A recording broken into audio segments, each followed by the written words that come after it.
Hi students, ICAI ने नवंबर 2022 attempt के लिए अपनी आरटीपी जारी करी, रिवीजन टेस्ट पेपर्स। तो आज हम बात करेंगे सीए फाइनल ग्रुप 1 और उसके paper number 4 corporate and economic law से रिलेटेड।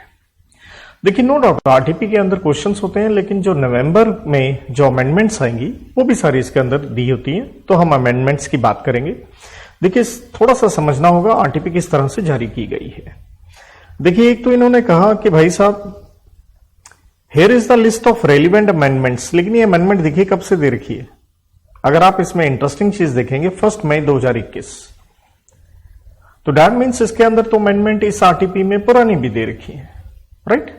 तो इसलिए बहुत सारी अमेंडमेंट्स, क्योंकि इससे पहले नवंबर 2022 से पहले मई 2022 के लिए जो अमेंडमेंट थी वो मैं आपको उस समय करवा चुका हूं, तो इसलिए ओवरलैपिंग है, कुछ चीजें बार बार हैं। लेकिन चलिए, आरटीपी है, मेरे को डिस्कस उस तरह से करना है, लेकिन बहुत सारी चीजें आपने की होंगी जिन्होंने मुझसे क्लासेस ले रखी होंगी। तो इवन मई के बाद जो अमेंडमेंट है, कई हमने वो भी कर रखी होंगी। तो आपने जब जैसे जो भी क्लास ली हो उसके हिसाब से आप अपने नोट्स अपडेट कर सकते हैं। आइए डिस्कस करेंगे। हम आज इस लेक्चर में कंपनीज एक्ट से रिलेटेड जो अमेंडमेंट है उसकी बात करेंगे। तो देखिए, सबसे पहले अमेंडमेंट दी गई है 15 जून 2021 से रिलेटेड। ये चैप्टर नंबर 12 जो कंपनीज एक्ट में आता है, meeting of board and its powers, उसके ऊपर है। तो उससे रिलेटेड बताया गया है कि रूल नंबर 4 जो है वो ओमिट कर दिया गया है। अब ये रूल नंबर 4 किस चीज के ऊपर आता है? देखिए, मैं मोटा मोटा कहूंगा, जिसने 2021 एंड 22 में भी ऑफिशियली क्लासें ली हूं, उन्होंने ये रूल नंबर 4 पढ़ा ही नहीं होगा जो ओमिट हो गया, क्योंकि ओमिट हो गया तो पढ़ेंगे ही क्यों। जैसे ये देखिए, ये क्या था रूल नंबर 4। दरअसल हम पढ़ते हैं चैप्टर 12 में सेक्शन नंबर 173 बोर्ड मीटिंग के ऊपर। तो उस चैप्टर से रिलेटेड हम पढ़ते हैं कि भैया, अब बोर्ड मीटिंग जब करनी है तो हम जानते हैं वीडियो कॉन्फ्रेंसिंग या अदर ऑडियो विजुअल मीन से भी आप मीटिंग अटेंड कर सकते हैं। लेकिन पहले क्या होता था, बताया गया था रूल नंबर 4 में कुछ मैटर्स हैं जो आप वीडियो कॉन्फ्रेंसिंग से नहीं कर पाएंगे। तो ये दरअसल होता था रूल नंबर 4। तो ये रूल नंबर 4 ने, क्योंकि देखिए 173 तो कहता है कि सेंट्रल गवर्नमेंट प्रिस्क्राइब कर सकती है कुछ मैटर्स जो आप वीडियो कॉन्फ्रेंसिंग से नहीं करेंगे। तो पहले रूल नंबर 4 में ये बताई गई थी। दरअसल ये 5 चीजें होती थी, इनके ऊपर मैं जा भी नहीं रहा हूं, राइट। सीधी सी बात यह है, रूल नंबर 4 क्या कर दिया गया है, ओमिट कर दिया गया है 15 जून 2021 को। मतलब आज के दिन अगर हम सिंपल सी बात करें तो आज के दिन कोई भी ऐसा मैटर नहीं है जो आप वीडियो कॉन्फ्रेंसिंग से कर नहीं सकते। तो ये थी हमारी, देखिए, पहली अमेंडमेंट की, जो यहां पे पढ़ देता हूं, जो कि डील करता है matters not to be dealt with in a meeting through video conferencing या अदर ऑडियो विजुअल मीन्स। अब ऐसी कोई चीज नहीं है, आप हर कार्य वीसी से या अदर ऑडियो विजुअल मीन्स से कर सकते हैं। अमेंडमेंट नंबर 2 ये बताई गई है हमारे चैप्टर नंबर 22 से रिलेटेड, जो कि आप जानते हैं फॉरेन कंपनीज कह लीजिए या कंपनीज इनकॉर्पोरेटेड आउटसाइड इंडिया, उससे रिलेटेड। तो देखिए, उससे रिलेटेड इन्होंने क्या कहा है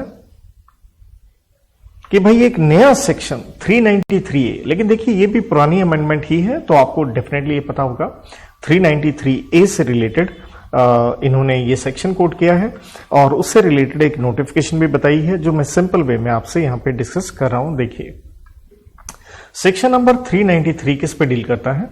एग्जम्पशन अंडर दिस चैप्टर, मतलब कुछ एग्जम्पशंस दी गई हैं फॉरेन कंपनीज को। तो कहता है central government by notification exempt कर सकता है किसको? Any class of foreign companies या कंपनीज इनकॉर्पोरेटेड और to be incorporated outside India, चाहे उस कंपनी का है या नहीं है एस्टैब्लिश्ड, और व्हेन फॉर्म्ड मे और may not establish place of business in India. तो कहता है जो फॉरेन कंपनीज हैं उनको हम एग्जम्पशन दे रहे हैं। पहले लाइन में यही था, क्लॉज ए में। बी में कहता अपनी कंपनी बनानी है या बन चुकी है भारत के बाहर, चाहे उसका place of business in India नहीं है, तो सेंट्रल गवर्नमेंट नोटिफिकेशन से एग्जम्पशन दे सकता है from any of the provisions of this chapter, कि इस चैप्टर के किसी भी सेक्शन से आपको एग्जम्पशन दी जा सकती है। अब देखिए, ये आई है एक नोटिफिकेशन जिसके द्वारा एग्जम्पशन दी गई है। तो क्या कहता है? In exercise of the power conferred under section 393A, central government hereby exempts the provisions of section 387 से 392। 380 देखिए, पहली बात पता होना चाहिए, चैप्टर नंबर हमारा 22 कहां से स्टार्ट होता है? ये स्टार्ट होता है सेक्शन 379 से लेके 393A तक। तो हम पढ़ रहे हैं 393A आखिरी सेक्शन। तो 393A दे सकता है आपको एग्जाम्पशन किससे रिलेटेड, ध्यान दीजिएगा, इस चैप्टर से रिलेटेड, और वो दे रहा है आपको एग्जाम्पशन क्योंकि सेंट्रल गवर्नमेंट ने नोटिफिकेशन दी है, और वो एग्जाम्पशन किससे दे रहा है? सारे सेक्शन से नहीं दे रहा है। ध्यान दीजिए 387 से स्टार्ट हो रहा है। और देखिए मोटा मोटा जब 387 से सेक्शन स्टार्ट होते हैं, ये है सेक्शन दरअसल प्रोस्पेक्टस से रिलेटेड, कि जब पैसा रेज किया जा रहा है in India by foreign company, उनसे रिलेटेड ये सेक्शंस हैं। और राइट, तो मेनली ये उससे रिलेटेड है, एंड पेनल्टी से रिलेटेड है, जैसे 392। तो कहते हैं ये जो सेक्शंस हैं, ये टोटल यहां पे देखिए आप 6 सेक्शन हो जाते हैं। तो कहता है हम ये 6 सेक्शन से आपको एग्जम्पशन दे रहे हैं, लेकिन कब एग्जम्पशन दे रहे हैं? In so far as they relate to offering for subscription in the securities. तभी मैंने यह वर्ड प्रोस्पेक्टस कहा था। कहता अगर आप सिक्योरिटीज इशू कर रहे हैं, requirements related to prospectus and all matters incidental thereto, लेकिन एग्जम्पशन किसको दे रहे हैं? IFSC, international financial services setup under section 18 of special economic zone. देखिए स्पेशल इकोनॉमिक जोन किससे रिलेटेड है? ये एक्ट जो है, स्पेशल इकोनॉमिक जोन भी आपको पता होगा, वो एरिया होता है जहां पे कंपनियां 100% एक्सपोर्ट करती हैं, और यहां पे एक्ट की बात की गई है। तो देखिए अगर आपने एक्सपोर्ट करना है, किसका करना है? सर्विसेज का करना है, राइट।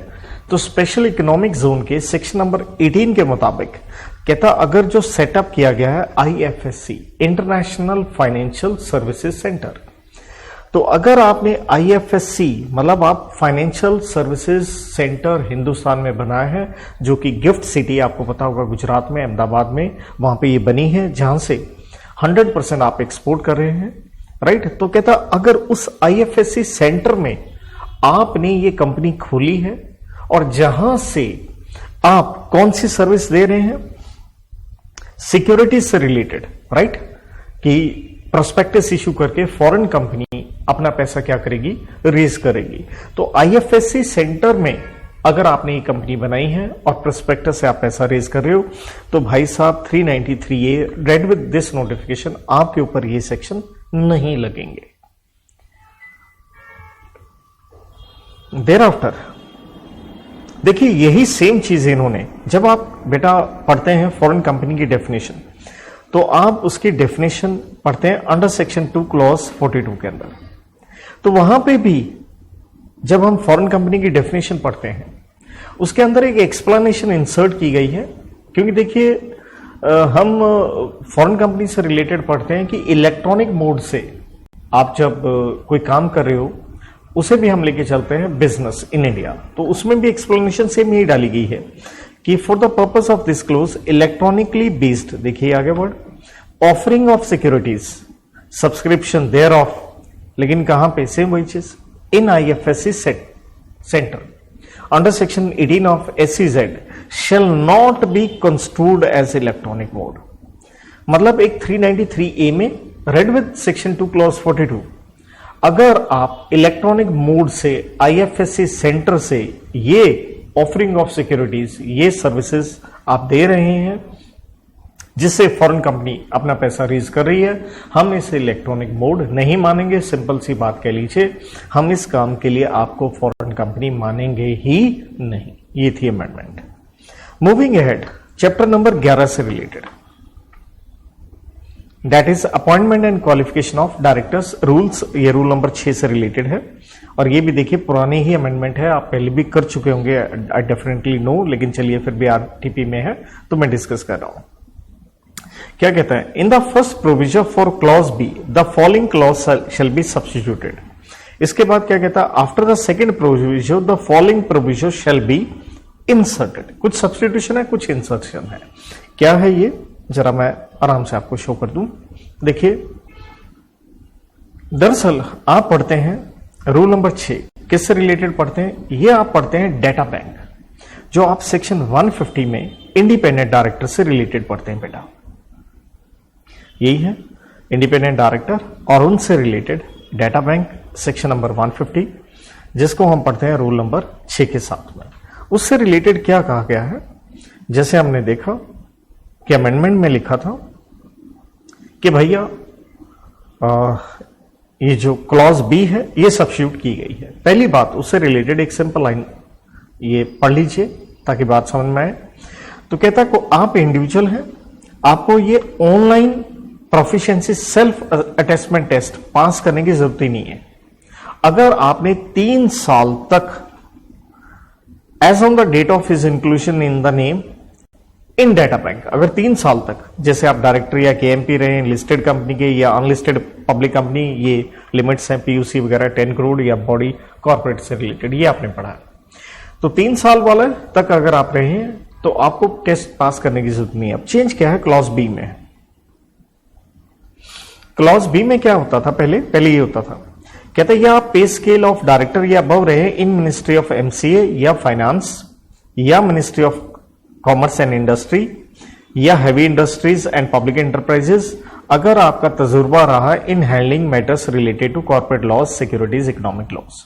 मतलब अगर आप डायरेक्टर रहे हैं इन द पे स्केल और इस पे स्केल में और अबव, क्योंकि गवर्नमेंट जॉब्स हैं ये, यहां पे अगर आपने नौकरी की है in the pay scale of director और अबव, डायरेक्टर कंपनी का नहीं, कहां डायरेक्टर, एमसीए में, मिनिस्ट्री ऑफ फाइनेंस वगैरह में, ये चेंज करके इन्होंने क्या कर दिया है, कहता in the pay scale of, अगर आप डायरेक्टर और इक्वलेंट और अबव इन एनी मिनिस्ट्री और डिपार्टमेंट ऑफ सेंट्रल गवर्नमेंट और स्टेट गवर्नमेंट। तो अब क्या हो गया, इन एनी मिनिस्ट्री और डिपार्टमेंट। पहले ये मिनिस्ट्रियां 4 बता रखी थी, वहां पे आपने काम किया है डायरेक्टर, कम से कम डायरेक्टर के पे स्केल पे कौन से मैटर से related, commerce, corporate affairs, finance, industry और पब्लिक एंटरप्राइजेस, और affairs related to government companies और statutory corporation setup under act of parliament और स्टेट एक्ट। तो मतलब कहता है किसी भी मिनिस्ट्री में अगर आप डायरेक्टर या अबव लेवल के पे स्केल पे आपने काम किया, आपको टेस्ट पास करने की जरूरत नहीं है, राइट। या आपने कोई भी affairs related to government companies या कॉर्पोरेशंस में आपने काम किया है। देन इंसर्ट क्या हुआ है, ये प्रोविजन एक इंसर्ट की गई है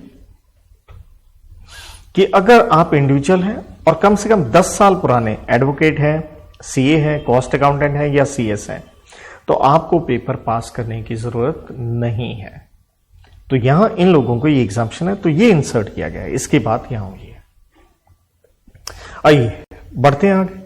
तो ये सब कुछ मेरे ख्याल में आपने पहले ही किया होगा। अब हमारे लिए जो जबरदस्त अमेंडमेंट है, ये आप सबको ध्यान देना है, ये है निधि कंपनी से रिलेटेड निधि, जिसके ऊपर आप चैप्टर 26 सेक्शन 406 में पढ़ के आते हैं।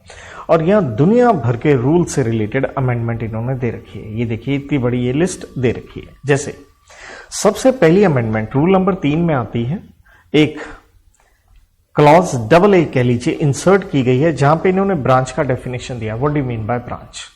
तो कहता है branch means a place other than registered office. By default हम नहीं भी थी डेफिनेशन, तभी यही मीनिंग लेके चला करते थे। जैसे देखिए ये साथ में देखिए, मैं साथ के साथ अपने प्रिंटेड नोट्स खोले जा रहा हूं। नो डाउट जो मुझसे पढ़े हैं तो सारे मैं हैंड रिटन लिखवाता हूं। तो निधि कंपनी से रिलेटेड एक हैंड रिटन का मैं अलग से भी लेक्चर दे दूंगा, क्योंकि भैया बहुत ज्यादा, एक तो पिछली बार मई 2022 में निधि के ऊपर प्रश्न भी ज्यादा आए थे, टेक्निकल भी बहुत आए थे। अब हम इसमें से कुछ छोड़ नहीं सकते हैं। तो देखिए रूल नंबर 3 जो है दरअसल वो डील करता है डेफिनेशन से रिलेटेड। तो उसी में इन्होंने ये AA 31AA इंसर्ट किया है। ब्रांच का मतलब है other than registered office. Thereafter अगली अमेंडमेंट हम देखते हैं रूल नंबर 4 से रिलेटेड। अब रूल नंबर 4 में अमेंडमेंट क्या है, मैं जरा नोट से आपको मतलब उससे दिखा रहा हूं ताकि आपको समझ में आ जाए कि रूल नंबर 4 किससे रिलेटेड है। देखिए रूल नंबर 4 ये रहा आपके सामने कि जब आप निधि कंपनी बनाते हो तो हम एक कंडीशन पढ़ा करते थे कि भाई साहब निधि क्या होगी। ये अब देखिए सब्स्टिट्यूट हो गया है कि निधि एक पब्लिक कंपनी होगी, राइट, और उसकी मिनिमम पेड अप कैपिटल होगी 5 लाख। अब चेंज क्या हुआ ये देखिए, कहता ये तो सेम ही है कि निधि पब्लिक कंपनी होगी और minimum paid up capital equity share capital, क्योंकि प्रेफरेंस नहीं होता, तो वो 5 लाख को चेंज करके क्या कर दिया गया है, 10 लाख कर दिया गया है। दूसरी बात, एक प्रोविजन इंसर्ट की गई है, वो क्या कहती है, every Nidhi company existing as on the date of commencement of, ये अमेंडमेंट रूल्स, ये रूल्स कब से कमेंस होते हैं, ये डेट भी मैंने लिख के दे रखी है, 19/4 से कमेंस होते हैं, 19 अप्रैल से। तो भाई साहब कहता है जो भी एग्जिस्टिंग कंपनी है, पहले तो आपने 5 लाख से बना ली थी, अब ये लिमिट आपने 10 लाख कर दी है, तो कहता है जो भी एग्जिस्टिंग कंपनी है उसको 18 महीने के अंदर अंदर अपनी पेड अप कैपिटल इंक्रीज करनी पड़ेगी। मतलब 5 लाख से आपको बढ़ा के 10 लाख करना पड़ेगा, ये है अमेंडमेंट। मतलब साथ के साथ आप लिखना चाहें भाई 5 लाख की लिमिट 10 लाख होगी, और इस डेट से 19 अप्रैल 2022 से आपको ये लिमिट 18 महीने के अंदर 5 लाख से 10 लाख करनी पड़ेगी। देन देखिए रूल नंबर 5 से रिलेटेड हमें अमेंडमेंट बताई गई है कि कुछ इंसर्ट किया गया है। क्या इंसर्ट किया गया है? पहली बात रूल नंबर 5 हम देख लेते हैं। देखिए रूल नंबर 5 आपका ये था, requirement for minimum number of members net own capital, जैसे हम कहते थे एवरी निधि कंपनी 1 साल के अंदर अंदर जब उसका इनकॉर्पोरेशन होता है कम से कम उसके 200 मेंबर हो, नेट ओन फंड्स हो 10 लाख की, राइट। और फिर हम पढ़ते थे कि भाई साहब अनइनकम्बर्ड टर्म डिपॉजिट्स, जिसका मतलब हो गया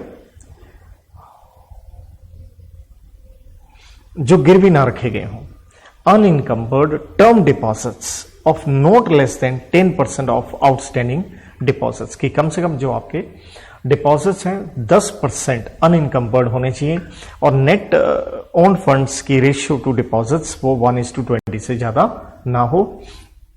देन हम पढ़ते थे within 90 days from the close of first financial year after its incorporation and wherever applicable the second financial year, की निधि को एक रिटर्न फाइल करनी है NDH1 में with fees duly certified by CS in practice या chartered accountant या cost accountant. और कहता अगर निधि ने कंप्लायंस नहीं किया ऊपर वाले जो भी रूल्स हैं, तो क्योंकि पहले आपको 90 दिन के अंदर फाइनेंशियल ईयर खत्म होते ही आपको ये कंप्लायंस करना पड़ता था कि हाँ जी हमने ये लिमिट्स कि 200 मेंबर हो गए हैं, या नेट ओन फंड्स 10 लाख और मोर है, या आउटस्टैंडिंग डिपॉजिट्स या रेशियो हम मेंटेन कर रहे हैं। लेकिन कहता अगर आपने कंप्लायंस नहीं दिया है तो 30 दिन के अंदर अंदर from the close of first financial year आप रीजनल डायरेक्टर को अप्लाई करते हो NDH2 में अलॉन्ग विद फीस, साथ में फीस के साथ किसके लिए? फॉर एक्सटेंशन ऑफ टाइम के लिए, कि मेरा टाइम बढ़ा दिया जाए। और RD आपका टाइम बढ़ा सकता है 1 साल के लिए। और कहता अगर आपके द्वारा फेलियर है टू कंप्लाई विद सब rule 1 of this rule x tends beyond the second financial year, second financial, क्योंकि 1 साल का एक्सटेंशन मिलता है उसके बाद, तो कंपनी के ऊपर रोक लगा दी जाती है, आप फर्दर डिपॉजिट्स नहीं ले सकते हैं। अब क्या किया इन्होंने, यहां पे सब रूल नंबर 5 इंसर्ट किया है। कहता provisions of this rule shall not be applicable for the companies incorporated as Nidhi on और after commencement of these rules. तो सीखा क्या भाई साहब, 19 अप्रैल 2022 के बाद मिनिमम मेंबर्स, जैसे हमने कहा आपको 200 करने हैं 1 साल में, नेट ऑन फंड्स आपको 10 लाख करने हैं, आपके अनइनकम्बर्ड डिपॉजिट्स 10% से ज्यादा ना हो, रेशियो मेंटेन करनी होती है 1:20। कहता अब ये सारी कंडीशंस हम हटा रहे हैं, ये है मतलब एक तरह से रूल नंबर 5 हटा दिया जाएगा, जैसे ये रूल्स, ये जो अमेंडमेंट रूल्स 19/4 को लागू होते हैं। नेक्स्ट अमेंडमेंट हम देखते हैं, रूल नंबर 6 से रिलेटेड है। तो रूल नंबर 6 से रिलेटेड कुछ सब्स्टिट्यूशन हुआ है, कुछ इंसर्शन भी हुआ है। तो आइए रूल नंबर 6 देखें हम। देखें रूल नंबर 6 में कुछ रिस्ट्रिक्शंस थी, उसमें से एक रिस्ट्रिक्शन हम ये पढ़ा करते थे कि कोई भी निधि कंपनी किसी और कंपनी के सिक्योरिटीज या कंट्रोल वगैरह, या जैसे कंट्रोल डायरेक्टर से आता, आप ऐसा नहीं करेंगे, राइट, अनलेस जब तक आप SR ना पास करें और RD से अप्रूवल ना ले लें। अब क्या हो गया है, सब्स्टिट्यूशन हुआ है। कहता अब रोक क्या है, आप नहीं खरीदेंगे सिक्योरिटीज किसी और कंपनी की, या कंट्रोल नहीं लेंगे किसी कंपनी का। कंट्रोल किससे आ सकता है आपका? Composition of board of director हो सकता है किसी और कंपनी का, इन एनी मैनर व्हाटसोएवर, और enter into arrangement for the change of its management, या किसी तरह से भी कोई आप अरेंजमेंट नहीं करेंगे जिससे मैनेजमेंट के ऊपर कोई बदलाव आए, राइट। तो इस तरह का काम नहीं करेंगे। ये तो पहले भी था, लेकिन पहले एक्सेप्शन थी, ये थी exception, unless that means condition थी आप एसआर पास करो, आरडी से अप्रूवल लो। तो अब क्या हो गया, ना आपको एसआर चाहिए ना ही आरडी से अप्रूवल चाहिए। मतलब कहने का मतलब, क्या हम शेयर्स खरीद सकते हैं? नहीं भाई, पहले कर सकते थे, अब क्या है, अब पूरी तरह से रोक लगी आपके ऊपर। तो मतलब पहले अनलेस से जो रोक थी उसकी एग्जम्पशन थी आपके पास, अब वो हटा दी गई है। अब सिंपल सा है, किसी और कंपनी के ना आप सिक्योरिटीज लेंगे, ना किसी और कंपनी का बोर्ड ऑफ डायरेक्टर का आप कंट्रोल करेंगे, और ना ही कोई इस तरह की आप अरेंजमेंट करेंगे या एग्रीमेंट कह लीजिए जिससे किसी कंपनी की मैनेजमेंट में कोई बदलाव आए। अब ये काम आप कर ही नहीं सकते हैं। तो मतलब ये जो आपको रिलैक्सेशन थी ये हटा दी गई है।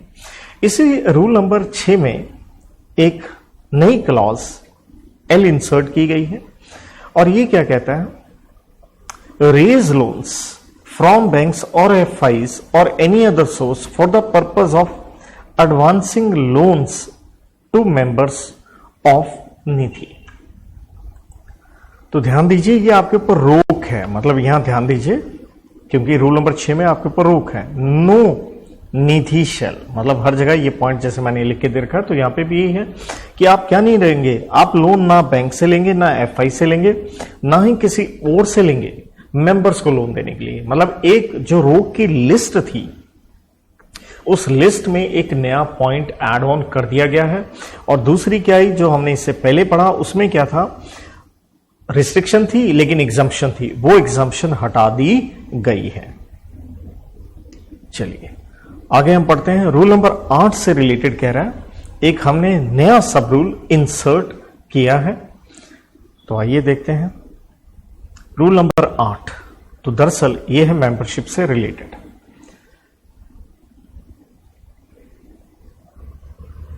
जहां हम कहते हैं कि भाई साहब माइनर मेंबर नहीं होगा, कोई बॉडी कॉर्पोरेट या ट्रस्ट मेंबर नहीं होगी, और 200 के करीब जो मेंबर हैं आपके वो कभी कम नहीं होने चाहिए। वो उसी में इन्होंने एक सब रूल नंबर 4 जो नया इंसर्ट किया वो क्या है, a member shall not transfer more than 50% of his shareholding as on the date of availing of loan और मेकिंग ऑफ डिपॉजिट। कहते जो मेंबर है वो आधे से ज्यादा, मोर देन 50%, मतलब 50% तक कोई दिक्कत नहीं है, आप अपने शेयर्स नहीं बेचेंगे। ट्रांसफर मतलब बेचना को, गिरवी रखना को, सब कुछ उसके अंदर आ जाता है। और ये किस दिन देखना है, जिस दिन आपने लोन लिया है या डिपॉजिट दिया है, ड्यूरिंग द सबसिस्टेंस, जिसका मतलब है कॉन्टिन्यूएंस ऑफ सच लोन और deposit as the case may be. Provision ये है that the member shall retain minimum number of shares required under सब रूल 3 of 7, जो कि हम जानते हैं कि हर मेंबर को कम से कम बेटा 10 शेयर्स जो हम कहते हैं या 100 रुपए के शेयर रखने पड़ते हैं, वो तो रखने ही पड़ेंगे, लेकिन आप आधे से ज्यादा अपने शेयर ट्रांसफर नहीं कर सकते हैं जब तक आपका लोन या आपका डिपॉजिट कॉन्टिन्यूएंस है। चलिए बढ़ते हैं आगे। रूल नंबर 9 में अमेंडमेंट आती है। तो रूल नंबर 9 में क्या है, ये है बेटा नेट ओन फंड्स, जो कि हम कहते हैं कि भाई 10 लाख होते हैं। तो दरअसल इन्होंने क्या किया, रूल नंबर 9 में कह दिया है कि नेट ओन फंड्स, अब 10 लाख की लिमिट जैसे पेड अप कैपिटल की 5 लाख से 10 लाख हो गई है, ये 10 लाख से बढ़ा के कर दी गई है 20 लाख, और सच हायर अमाउंट एससीजी में स्पेसिफाई। प्रोविजन ये है, every Nidhi company existing on the date of commencement of these rules within a period of 18 महीने, और आपको जैसे ऊपर भी हमने पढ़ा था पेड अप कैपिटल का कि 18 महीने का टाइम है, 5 लाख से 10 लाख कर लो, same way net owned funds यहां 10 से 20 लाख कर लो, और आपके पास समय है कितने, 18 मंथ्स। ये है अमेंडमेंट। देन रूल नंबर 14 में, लेकिन मैं उससे पहले आपको बता दूं इन्होंने रूल नंबर 14 कोट किया है, मैं अलग से भी एक नॉलेज दे देता हूं। रूल नंबर 10 में भी देखिए जो ब्रांचेस से रिलेटेड है अमेंडमेंट है, जो आरटीपी में नहीं बताई गई है, बट फिर भी मैं आपसे शेयर कर लूं। तो जैसे हम कहते होते हैं कि आप ब्रांचेस खोल सकते हो, ब्रांच की डेफिनेशन भी आ गई अब कि जो रजिस्टर ऑफिस ना हो, कि अगर आपके प्रॉफिट्स आफ्टर टैक्स हैं कम से कम 3 साल के लिए और आप 3 ब्रांचेस खोल सकते हैं एक जिले के अंदर। नाउ अमेंडमेंट क्या है, if Nidhi proposes to open more than 3 branches, 3 से ज्यादा आपने खोलनी है, तो जैसे हम कहते हैं कि प्रायर परमिशन आपको लेनी होती है आरडी की, तो बस उसमें अमेंडमेंट ये है जो आपको ग्रीन नजर आ रहा है, कहता है इसके लिए आप एक फॉर्म NDH2 भरेंगे विद फीस। साथ में इसी ब्रांच से रिलेटेड ये क्लॉज 7 के लिए इंसर्ट होती है, कहता है एनी प्लेस नॉट बीइंग, जो कि आपका रजिस्टर्ड ऑफिस नहीं है या ब्रांच नहीं है, कोई है प्लेस लेकिन ना आरओ है ना ब्रांच है, जहां पे निधि अपना काम कर रही है, तो ऑब्वियसली कहता है ये बंद कर दो और आपके पास समय है 6 महीने, और 6 महीने कहां से स्टार्ट होंगे, जिस दिन ये रूल्स क्या हो गए, कमेंस हो गए हैं। और इसके लिए आपने इंटीमेट करना है, रजिस्ट्रार को करना है NDH2 फॉर्म के अंदर। तो कोई आपका बिजनेस है जो ब्रांच नहीं है या आरओ नहीं है, 6 महीने के अंदर बंद कर दीजिए।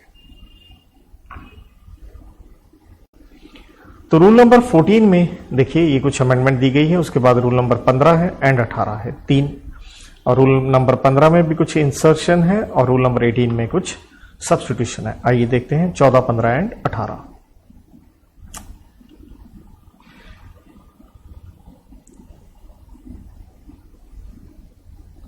रूल नंबर 14 ये आता है आपके अनइनकम्बर्ड टर्म डिपॉजिट्स के ऊपर, राइट। तो जैसे हमने पहले पढ़ा कि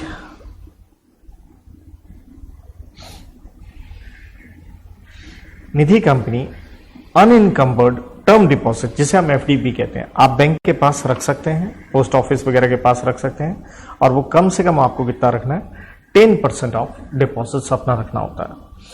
तो अगर कुछ अनफोर्सिन कमिटमेंट्स हैं तो आप टेम्परेरी विड्रॉल कर सकते हैं prior approval of RD, right. ये होता था। अब अमेंडमेंट क्या है, अमेंडमेंट ये वाला हिस्सा है, ये वाला। अब क्या है, बाय, तो कहता है बाय मेकिंग एप्लीकेशन आपको देनी पड़ेगी NDH2 फॉर्म में विद फीस देनी पड़ेगी। ये इंसर्ट हुआ कि अगर आपने टेम्परेरी विड्रॉल करना है तो पहले भी आरडी की अप्रूवल थी, बस इन्होंने बता दिया कि आपको फॉर्म नंबर NDH2 भर के देना होगा। देन रूल नंबर 15 में जब हम कहते हैं आपने लोन टू मेंबर्स देना है, तो वो डिपेंड करता था आपके टोटल डिपॉजिट्स और उसके हिसाब से आप पर मेंबर को कितना लोन दे सकते हैं। तो हम यही पढ़ते थे, Nidhi shall provide loan only to its member provided that, अगर आप ज्वाइंट शेयर होल्डर्स हैं, the loan shall be provided to member, loan सिर्फ उसी मेंबर को मिलेगा whose name appears first in the, ये है अमेंडमेंट, ये प्रोविजो इंसर्ट हुई है। मतलब अगर रजिस्टर मेंबर में मान लीजिए ज्वाइंट अगर शेयर होल्डर है, एक है मिस्टर एक्स और एक है वाई, तो पहला नाम किसका, एक्स का, तो लोन सिर्फ एक्स को दिया जाएगा। ये चीज पे पहले नहीं बताया गया था, तो दैट्स अ गुड पॉइंट, एक एग्जाम में आने वाली ये भी चीज अच्छी है। इससे पहले पेड अप कैपिटल वाली थी, नेट ओन फंड्स वाली थी, 5 से 10 लाख हुई और वो 10 से 20 लाख हुई। इसके बाद रूल नंबर 18 डिविडेंड के ऊपर आता है। डिविडेंड देखिए पहले भी हम पढ़ते थे कि डिविडेंड 25% से ज्यादा नहीं देंगे, लेकिन अगर 25% से ज्यादा हो तो कुछ कंडीशंस का कंप्लायंस करके हम दे सकते थे। जैसे हम कहते थे कि भाई हायर देना है तो आरडी की अप्रूवल ले लो, जनरल रिजर्व में इक्विवेलेंट पैसा आप डालिए और कोई आपका डिफॉल्ट नहीं होना चाहिए डिपॉजिट या इंटरेस्ट वगैरह में। अब ये सारी चीजें समाप्त कर दी गई हैं, मतलब सीधा सीधा आ गया डिविडेंड। आप डिविडेंड दे ही नहीं सकते हैं 25% से ज्यादा इन अ फाइनेंशियल ईयर, बात खत्म। एक साल में डिविडेंड आप 25% से ज्यादा दे ही नहीं सकते। This is the amendment. तो बेटा इसके साथ कंपनीज एक्ट की अमेंडमेंट यहां समाप्त होती है। तो कंपनीज एक्ट की अमेंडमेंट से रिलेटेड ये मैंने लेक्चर कवर किया। इसके बाद हम सेकेंड लेक्चर से इसके ऊपर मैं लेक्चर डिलीवर करूंगा अदर एक्ट से related, right. Till then have a good time, thank you.